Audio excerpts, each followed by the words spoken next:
let every nation know, whether it wishes us well or ill, that we shall pay any price, bear any burden, meet any hardship, support any friend, oppose any foe, to assure the survival and the success of liberty.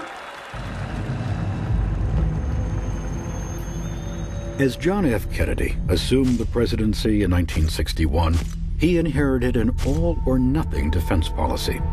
It provided only two military options for dealing with the Soviet threat: do nothing and let the diplomats work it out, or launch an all-out nuclear attack against the communist bloc. Humiliation or Holocaust? President Kennedy demanded more options, a middle ground.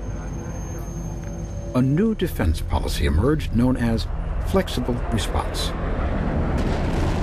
It called for a massive buildup in conventional forces, as well as new tactical and strategic nuclear arms.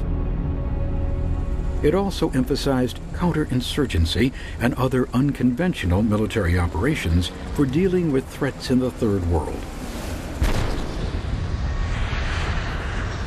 With this diverse arsenal, the president and his advisors believed it would be possible to fight a limited war with the Soviets, even a limited nuclear war, without igniting a world-ending apocalypse.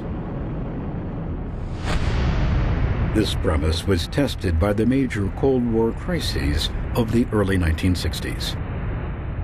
Kennedy encountered his first international challenge after just 3 months in office. Just 90 miles from the beaches of Florida, a military dictator had seized power in Cuba. Fidel Castro promised his people, "Not communism or Marxism, but representative democracy, social justice, and a well-planned economy." But U.S. leaders feared the worst. Castro looked like a communist and talked like a communist. He was a liability. In April 1961, plans were set in motion for an armed invasion of Cuba. The covert mission took its name from the main landing ground on the Bay of Pigs. The CIA had armed and trained a band of Cuban exiles for the covert operation. President Kennedy approved the plan, but then he crippled the operation by refusing air and naval support. The invasion force was crushed. The Kennedy administration humiliated.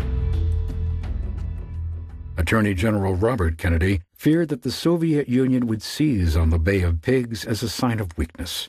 He warned his brother, "If we don't want Russia to set up missile bases in Cuba, we had better decide now what we are willing to do to stop it."